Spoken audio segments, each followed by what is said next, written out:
I'm already guaranteeing hindi pa napasa ito. Pero if this bill is passed in that form, I guarantee all parents, teachers, and children, I will immediately veto it.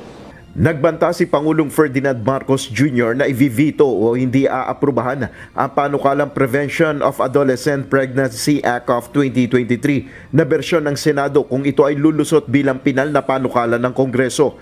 Partikular na tinukoy ng Pangulo ang Senate Bill No. 1979. Ayon kay Pangulong Marcos, may ilang provision sa panukala na ito na hindi nararapat na ituro sa mga bata, lalo ang ukol sa sexualidad.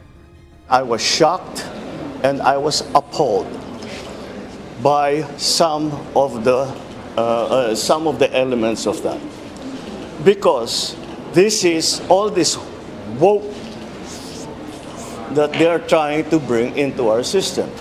Sa kabila nito, naniniwala ang Pangulo na mahalaga ang sex education sa mga kabataan, gaya ng magiging resulta ng maagang pagbubuntis, gayon din ang tungkol sa sakit na Human Immunodeficiency Virus o HIV.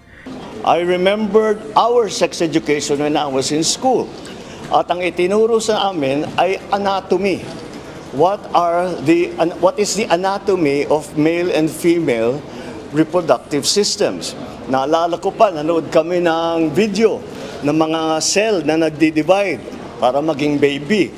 Yun ang tinuro sa amin. Kailangan talagang malaman ng mga kabataan yan.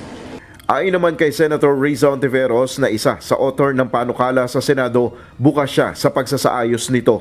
CSE contains the very same things you support. Teaching kids anatomy, the consequences of early pregnancy. Yan po ang atin ding isinusulong. I am willing to accept amendments to refine the bill so we can steer it to passage. Isinama ang sex education bilang bahagi ng school curriculum ng mga mag-aaral sa mga pampublikong paaralan na nag-eedad na 10 hanggang 19 na taong gulang noong 2012. Kasunod dito ng pagkakapasa ng Reproductive Health Law, bagaman hindi inoobliga ang mga pribadong paaralan na isama ito sa kanilang school curriculum. Nel Maribuhok, UNTV News and Rescue. Diyos ang aming sandigan, serbisyo publiko ang aming pinahahalagahan.